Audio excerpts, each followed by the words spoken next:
Hello दोस्तों, welcome to my YouTube channel study girl Shruti. देखिए, मैं आज आप लोग को बताने जा रही हूँ क्लास 10th यूपी बोर्ड जीवन परिचय कबीरदास का। तो देखिए, ये बहुत इंपॉर्टेंट है जीवन परिचय कबीरदास का। ये हर साल एग्जाम में आते हैं, तो इसको आप लोग पढ़ के जरूर जाइएगा। ये कंपलसरी आता है एग्जाम में। तो कबीरदास का जीवन परिचय आइए देखते हैं। जन्म बोल रहा है, कबीरदास का जन्म 1455 ईस्वी में हुआ था। जन्म स्थान काशी, उत्तर प्रदेश। गुरु यानी कि इनके गुरु का नाम क्या था? तो स्वामी रामानंद।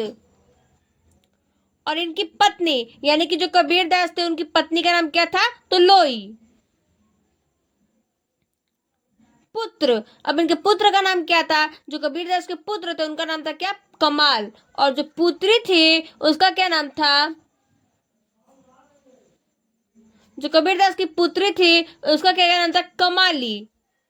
और इनकी मृत्यु यानी जो कबीरदास है, उनकी मृत्यु कब हुई थी? तो सन 1575 ईस्वी में क्या हुआ था? कबीरदास का मृत्यु हुआ था। तो आइए हम लोग देखते हैं। देखिए, जीवन परिचय यानी इनके बारे में हम लोग आइए देखते हैं। बोल रहा है, ऐसा माना जाता है कि महान कवि एवं समाज सुधारक महात्मा कबीरदास का जन्म काशी में सन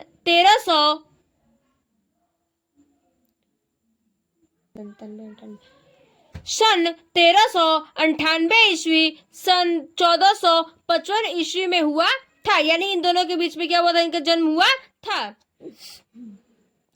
कबीर पंथ में भी इनका आविर्भाव काल सन 1455 में ज्येष्ठ शुक्ल पक्ष पूर्णिमा सोमवार के दिन मनाया जाता है। यानी बोल रहा है कि जो ये कबीरदास थे, इनका जो हम लोग श्वेत मतलब बना, जो हम लोग इनका सोमवार का यानी कि जो हम लोग इनका पूर्णिमा का जो सोमवार हम लोग मनाते हैं, वो 1455 में ज्येष्ठ शुक्ल के दिन पक्ष में पूर्णिमा के दिन क्या हुए थे?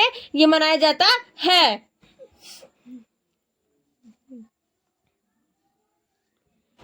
इनके जन्म स्थान के संबंध में 3 मत है। यानी बोल रहा है कि देखिए, ये जो कबीरदास थे, इनका जो जन्म स्थान था वो क्या था? 3 मत था। क्या क्या?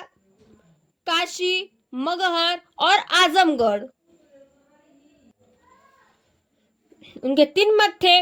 अनेक प्रमाणों के आधार पर इनका जन्म स्थान काशी मानना ही उचित है। बोल रहा है जो कबीरदास थे, इनका हम लोग स्थान कहाँ मानना जाता है ज्यादा? तो काशी में माना जाता है। यानी कि वहां मानना क्या इनका उचित है। भक्त परंपरा में प्रसिद्ध है कि किसी विधवा ब्राह्मणी और स्वामी विवेकानंद के आशीर्वाद से पुत्र उत्पन्न होने पर उसने समाज के भय से काशी के समीप लहरतारा के पास फेंक दिया था। ये बोल रहा है जो ये परंपरा भक्त थी, जो प्रसिद्ध थे, ये इनकी विधवा ब्राह्मणी तो वो को स्वामी विवेकानंद के क्या थे? आशीर्वाद से उनको क्या हुआ था? पुत्री उत्पन्न, यानी कि पुत्री उत्पन्न होने पर, यानी उनके पुत्र क्या हुआ? उत्पन्न हुआ। तो उनको उत्पन्न होने पे अपने समाज के भय से ये क्या किए थे? काशी के लहरतारा के पास क्या किए थे? फेंक दिया। यानी कि जाकर क्या कहते? फेंक दिए थे। जहां से नूरी और नीमा नामक जुलाहा दंपति ने उसे ले जाकर पाला पोसा और उनका नाम कबीर रखा। ये बोल रहा है कि मतलब जैसे बोल रहा है कि जो नूरी और जो नीमा थी, ये दोनों क्या की थी? जो फेंका हुआ था पुत्र, वो दोनों लाई, नूरी और नीमा ये दोनों लाई। और इन दोनों को क्या किया? जुलाहा दंपति से उसे ले जाकर क्या करे? यानी कि दोनों को जुड़वा समझ करके ये क्या कि दोनों को ले जाकर पाला पोसा और उनका नाम क्या रखा था? कबीर रखा था। इस प्रकार कबीर पर बचपन से ही हिंदू और मुस्लिम दोनों धर्मों के संस्कार पड़े। यानी जो कबीर थे वो क्या थे, इनको बचपन से ही क्या था, इनके ऊपर हिंदू और मुसलमान का दोनों का क्या था, धर्म का क्या था, संस्कार पड़ा था। इनका विवाह लोई नामक स्त्री से हुआ। यानी जो कबीर थे इनका जो जब विवाह हुआ था तो किससे हुआ था, तो लोई नामक से स्त्री के साथ क्या हुआ था, विवाह हुआ था।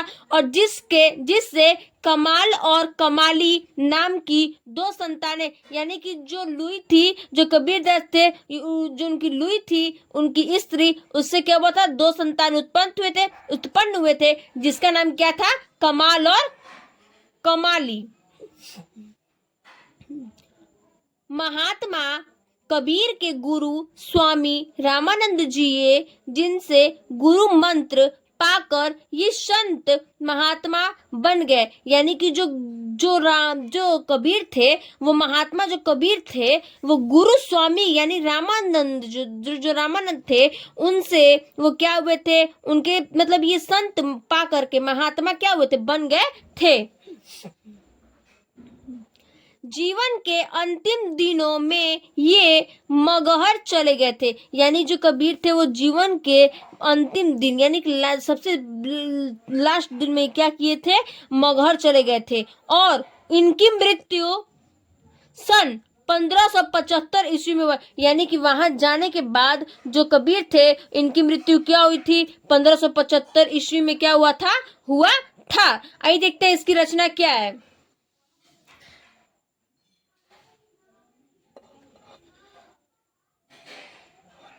जिससे में देखिए इनकी रचना,